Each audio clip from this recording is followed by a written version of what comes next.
देखिए, बाबा ने सख्त पहरा क्या बढ़ाया। इसके बाद जो मुन्ना भाई हैं वो अंडरग्राउंड हो चुके हैं, जो नकलची हैं वो फरार हो चुके हैं। लेकिन कैसे परीक्षा केंद्रों पर चेकिंग हो रही है वो जरा ग्राफिक्स के जरिए आपको बता दें। देखिए, जूते उतरवाए जा रहे हैं, यानी कि जो भी परीक्षार्थी सेंटर के अंदर पहुंच रहा है पहले उसके जूते उतरवाए जाते हैं। अंगूठी पहनकर नहीं जाने दिया जा रहा है। इसके अलावा चेन पहनकर भी अंदर जाने की इजाजत नहीं है। तो सख्त पहरा और किस तरीके से चेकिंग में सख्ती देखने को मिल रही है ये हम आपको बता रहे हैं। सभी ज्वेलरी उतरवाई जा रही है, यानी कि कोई भी ज्वेलरी हो छोटी से छोटी उसे भी पहले उतरवाया जाता है, इसके बाद अंदर जाने की इजाजत होती है। बैग बाहर ही रखवाया जाता है और यही वजह है कि अब कोई भी जो फर्जी परीक्षार्थी है वो अंदर नहीं जा पा रहे। मोबाइल नहीं ले जा सकते हैं, यानी कि मोबाइल ले जाने की इजाजत नहीं है। इसके अलावा इलेक्ट्रॉनिक डिवाइस की भी इजाजत नहीं है अंदर।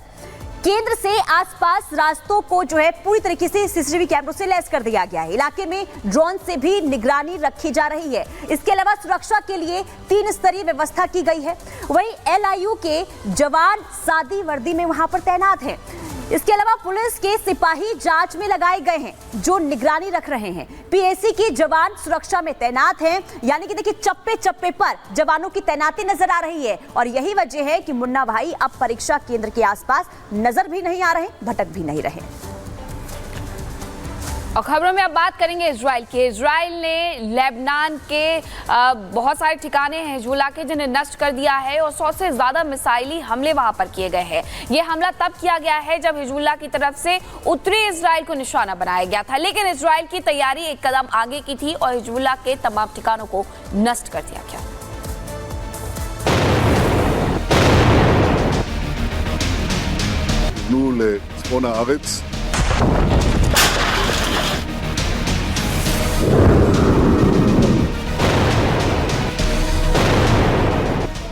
क्या मिडिल ईस्ट में जंग की शुरुआत हो गई है? क्या हिजबुल्लाह ने हमास का साथ देते हुए गाजा का बदला लेना शुरू कर दिया है? क्या लेबनान ने तैयार कर ली है इजराइल की तबाही की स्क्रिप्ट?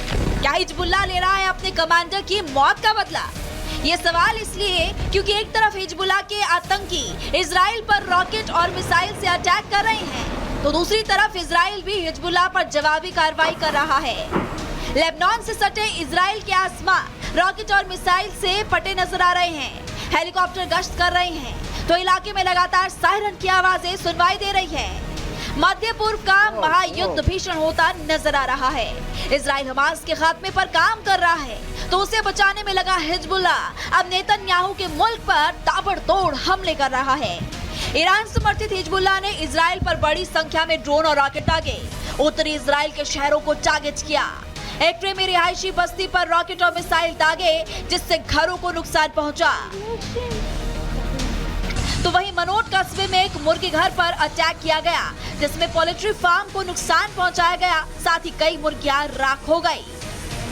माना जा रहा है कि हिजबुल्लाह बेरूत में अपने कमांडर की हत्या का बदला ले रहा है और इसीलिए इजराइल पर रॉकेट दाग रहा है। लेकिन इजरायली डिफेंस सिस्टम ने आसमान में आयरन डोम की मदद से हिजबुल्लाह के रॉकेट को मार गिराया। כוונו לצפון הארץ, הוא מסכל גם איומים רבים אחרים, פועל בעוצמה גדולה, אין בהגנה, כוונו לצפון הארץ, הוא מסכל גם איומים רבים אחרים, פועל בעוצמה גדולה, אין בהגנה. हिजबुल्लाह के अटैक के बाद इजरायली पीएम नेतन्याहू और रक्षा मंत्री योव गैलेंट ने IDF यानी कि इजराइल डिफेंस फोर्सेस के हेडक्वार्टर में अधिकारियों के साथ मीटिंग की जिसमें हिजबुल्लाह के खिलाफ रणनीति तैयार की गई है। בוקר טוב. בשעה האחרונה זיהינו היערכות נרחבת של חיזבאללה לירות לעבר עורף מדינת ישראל. לאחר הזיהוי הנרחב, חיל האוויר ופיקוד הצפון החלו לתקוף באופן יזום ורחב מטרות חיזבאללה להסרת איומים שכוונו לעבר אזרחי מדינת ישראל. אנחנו מסירים איומים על העורף הישראלי. इजराइल डिफेंस फोर्सेस का दावा है कि हिजबुल्लाह दोबारा इजराइल पर अटैक करने की प्लानिंग कर रहा था और इजराइल की कार्रवाई उसी का जवाब है। रिपोर्ट के मुताबिक हिजबुल्लाह इजराइल पर लगभग 1000 रॉकेट दागने की तैयारी कर रहा है। तो वहीं हिजबुल्लाह के मुताबिक उसने पहले चरण में उत्तरी इजराइल में सैन्य ठिकानों को टारगेट किया। 11 सैन्य ठिकानों पर 320 रॉकेट दागे। इजरायली सूत्रों के मुताबिक हिजबुल्लाह ने इजराइल पर सुबह 5 बजे हमले की योजना बनाई थी। वो हमला करता उससे पहले IDF ने सुबह 4:45 बजे हमला किया और उसको रोक दिया। לנקוט צעדי זהירות ואחריות. אנחנו נעדכן באופן מיידי על כל שינוי בהנחיות. ההגנה לא הרמטית, ואתם נדרשים להמשיך ולהישמע להנחיות פיקוד העורף. אלה הנחיות מצילות חיים. תמשיכו להתנהל באחריות כפי שהתנהלתם עד כה. בהישמע התראה ייכנסו למרחב המוגן למשך 10 דקות. इजराइल के पलटवार से हिजबुल्लाह बौखला गया है। उसने इजराइल के खिलाफ दोबारा कार्रवाई की शुरुआत की घोषणा करते हुए कहा कि अगर इजराइल नागरिकों को नुकसान पहुंचाता है तो हमारी प्रतिक्रिया बहुत कठोर होगी। हिजबुल्लाह भले कितनी भी कोशिश कर ले, लेकिन इजराइल डिफेंस फोर्सेस ने अब ठान लिया है कि जैसे वो हमास के खात्मे के लिए जंग लड़ रहा है, वैसे हिजबुल्लाह का भी नामो निशान मिटाकर रहेगा। Bureau report, Republic Bharat. तो अब ये जो पूरी जंग है वो 3 फ्रंट पर देखने को मिल रही है। एक तरफ इजराइल है, दूसरी तरफ हमास है और तीसरी तरफ आपको हिजबुल्लाह भी दिखाई दे रहा होगा, लेबनान। और अब आपको बताते हैं कि आखिरकार इस जंग से दुनिया में टेंशन क्यों बढ़ गई, क्योंकि इजराइल ने नए फ्रंट पर जंग शुरू कर दी है। इजराइल की तरफ से अब हिजबुल्लाह के साथ जंग का नया फ्रंट खुल चुका है। हिजबुल्लाह लगातार इजराइल पर हमला कर रहा था और अब इजराइल ने जवाबी कार्रवाई की है। 2 तरफा संघर्ष से दुनिया के सामने नया संकट खड़ा हो गया है और एशिया के कई देशों पर इस तनाव का असर भी पड़ेगा, ये भी माना जा रहा है। भारत भी अरब देशों से भारी मात्रा में तेल खरीदता है और ऐसे में रिश्तों को लेकर के कहीं ना कहीं सोचा जा रहा है कि अब आगे आने वाले वक्त में किस तरीके से ये बदलने वाले हैं। आगे बढ़ेंगे और बात करेंगे पाकिस्तान के, जो इस वक्त घुटनों पर नजर आ रहा है। दरअसल आपको बता दें कि जो पाकिस्तान के हुक्मरान हैं वो अपनी हरकतों से बाज नहीं आते हैं, लेकिन आपको बता दें कि भारत ने पाकिस्तान को जब से अलग थलग किया है, पाकिस्तान की हैकड़े गुम हो गई है और यही वजह है कि अब पाकिस्तान भारत से दोस्ती करना चाहता है। रिपोर्ट के जरिए दिखाते हैं।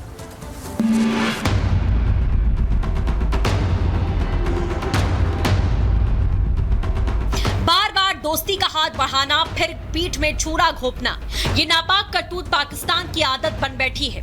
लेकिन मोदी ने सत्ता में आने के बाद पाक को मौके दिए तो उसने धोखे दिए, मगर फिर भारत ने ऐसे सबक सिखाए कि अब दुनिया में मुंह दिखाने लायक नहीं बचा पाकिस्तान। इसने पहले कौन से अच्छे काम कर दिए जो ये काम करेगा। मुल्क का हाल देख रही हैं जो हो रहा है मुल्क में। पाकिस्तान नहीं होना हमारे लिए बहुत शर्म की बात है। पाकिस्तानी हुक्मरान अपनी करतूतों से बाज तो आते नहीं, मगर जब से उसे भारत ने अलग थलग कर दिया तो आतंकिस्तान की हेकड़ी निकल गई है। इसीलिए वो भारत से दोस्ती करना चाहता है। शाहबाज तो अपने मुल्क की बर्बादी से निपटने के लिए मोदी के आगे झोली फैला चुके हैं। बार बार की लताड़ के बाद क्या फिर शाहबाज ने मोदी के आगे हाथ बढ़ाया। समिट के लिए पीएम मोदी को न्योता दिया। 15-16 अक्टूबर को इस्लामाबाद बुलाया। मोदी की प्लेन के लिए एयर स्पेस खोला। पोलैंड से आते वक्त पाक से गुजरने का दावा किया। पाकिस्तानी मीडिया ने वहां की सिविल एविएशन अथॉरिटी के अधिकारी के हवाले से जानकारी दी। प्रधानमंत्री मोदी 46 मिनट तक पाकिस्तान के एयर स्पेस में थे। उनका विमान लाहौर इस्लामाबाद से होते हुए अमृतसर पहुंचा। तो क्या इसे पाकिस्तान की ओर से मोदी को मनाने की कोशिश के तौर पर माना जाए? क्योंकि भारत के बिना पाक की हालत क्या हो रही है, ये वहां के लोग शाहबाज को खरी खोटी सुनाकर बखूबी बताते हैं। अब मोदी का यहाँ से गुजरना भी इन हालात में एक अच्छा शगुन गिना जाता है। फख्र करना भी मैं समझता हूँ एक तरह से ठीक है कि चलो उन्होंने पाकिस्तान में आना पसंद किया। पाकिस्तान का फायदा इसमें, इंडिया का कोई इतना खास फायदा नहीं है। इससे पाकिस्तान का फायदा अगर ताल्लुकात अच्छे होंगे तो। हमारे पास शायद ऐसे कोई एबिलिटीज़ नहीं है कि हमारे फॉरेन रिलेशन अच्छे हो सके। इंडिया हर कंट्री का विजिट कर रहा है, हर कंट्री के साथ उसके रिलेशन अच्छे होते जा रहे हैं। आवाम का गुस्सा झेल रहे आतंकिस्तान को अक्ल आने लगी है। शाहबाज की अकड़ को मोदी ने खत्म कर दिया है। तभी तो शंघाई कोऑपरेशन ऑर्गेनाइजेशन की council of heads of government की बैठक के लिए मोदी को न्योता दिया है। जबकि मोदी 2015 में सरप्राइज विजिट पर पाकिस्तान गए थे। दिसंबर 2015 में भारत की तत्कालीन विदेश मंत्री सुषमा स्वराज भी पाकिस्तान दौरे पर गई थी। उनके इस दौरे के बाद से भारत की किसी भी प्रधानमंत्री या मंत्री ने पाकिस्तान की यात्रा नहीं की है। नेचुरली अगर हम देखें तो कोई भी लीडर पाकिस्तान आना नहीं चाह रहा। अभी पोलैंड गए मोदी जी, उनको बड़ा वार्म वेलकम मिला है, लेकिन पाकिस्तान की तरफ कोई कंट्री का किसी किस्म का लीडर नहीं देखा। आएंगे जो आता है, आप कपड़े उतार लेते हैं उसके, आप उससे मांगना शुरू हो जाते हैं, पैसे मांगते हैं, क्यों आएंगे वो? 2019 में जम्मू कश्मीर से आर्टिकल 370 हटने के बाद भारत और पाकिस्तान के बीच तनाव बढ़ा।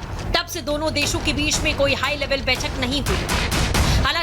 पहले भी जब भी भारत ने अटल से लेकर मोदी सरकार तक पाकिस्तान को मौका दिया, उसने पीठ में छुरा घोंपने का काम किया। मुंबई अटैक, उरी से लेकर पुलवामा, वही जख्म है जिनका हिसाब तो पाकिस्तान को देना होगा। Bureau report, Republic Bharat.